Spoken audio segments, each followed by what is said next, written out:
Hi, my name is Mark Onoja, your business growth partner. You're welcome to my series on hiring. Today, I will be sharing with you on onboarding. Right, I've been running my series on hiring, and you need to go back and watch a lot of those videos on my YouTube channel. So today, I'll be sharing on uh, onboarding. And when it comes to onboarding, after past interview, you have seen someone you like, and you want to get the person in. One of the things you need to do is four things. Number one, you need to make an offer. Then there's a part of the NDA. There is your biodata. And finally, of course, you can also term it as onboarding too. So, four things. Number one, make an offer. So, when it comes to making an offer, everybody that comes to work for you, you need to have a documented letter for them. Yeah, I use the word documented. It has to be documented. You need to put pen to paper. So, when it comes to pen to paper, this has to do with a description of what is the JD, the KPI. I explained that in one of the video. So JD, KPI, and you also put your terms of employment and what are the remuneration. So your offer should have those four things. JD, what is the job description? That means what are they expected to do every day when they come to work? KPI, what are you expecting as a result from them? Terms, what are the terms that has to do with working with you, right?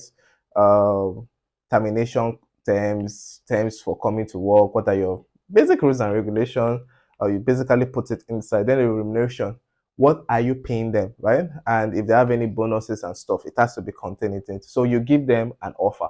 So when you don't pass that, an NDA, it's called non-disclosure agreement. So as a startup or a small business, you need to learn how to have people sign an NDA, a non-disclosure agreement, because you wouldn't want them sharing some of your secret within your firm. I don't want to use the word trade secret. Well, everything is always out there, but you need to ask them sign a non-disclosure agreement or non-compete. It depends on the kind of business you're running. So non-compete has to do with, should they leave, they can't push your clients for maybe 5 years, right? So it's very important for you to do that. I've seen businesses crumble because someone was working there, left them, pushed all their clients, and it got messy, right? I've seen a lot. So non-disclosure agreement or non-compete. So you need to have them sign that. Then next, get the biodata. So it's very important for you to get basic information about them, who their referees are, where they live, uh, in case of emergency, what numbers can you get to contact. So you need to have basic, of course, and the picture too. So you need to have basic information about them because of issues like this. So I've seen a point whereby we got that, and I think the document got missing, and the lady didn't come to work. She just disappeared. Her phone was off, stuff like that. In fact, that was how she used to live. And we're almost going to the police station because you can't go to report to the police station after 48 hours. It was almost getting messy. We almost lost that contract because of that. So, but that I get the basic info. Then finally do onboarding for them. So you need to properly do onboarding. So if you already have an organization existing, a company, you need to get that person in and introduce the person to every other person.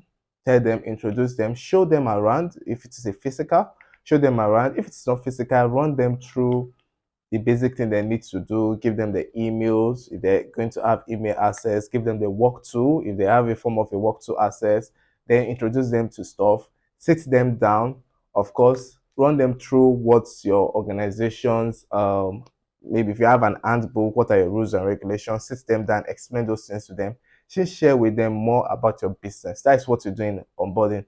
Some big businesses like banks, they use like a month, 6 months to start doing onboarding for people, right? So some people use like up to a week, some people 1 day, some people 1 hour, some people, hey, you have started work, job, and start work immediately. It's the ground running. But as much as possible, do this onboarding part so that you can welcome them into your organization. So when it comes to the onboarding part, four things: you make an offer, NDA, non-disclosure agreement or non-compete.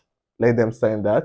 Biodata, right? So you need to get basic information against them, for them, not against them, for them, so that uh, should in case there's an emergency, and of course, onboarding, very important. You get them in and you run them through specific things they need to know so that they will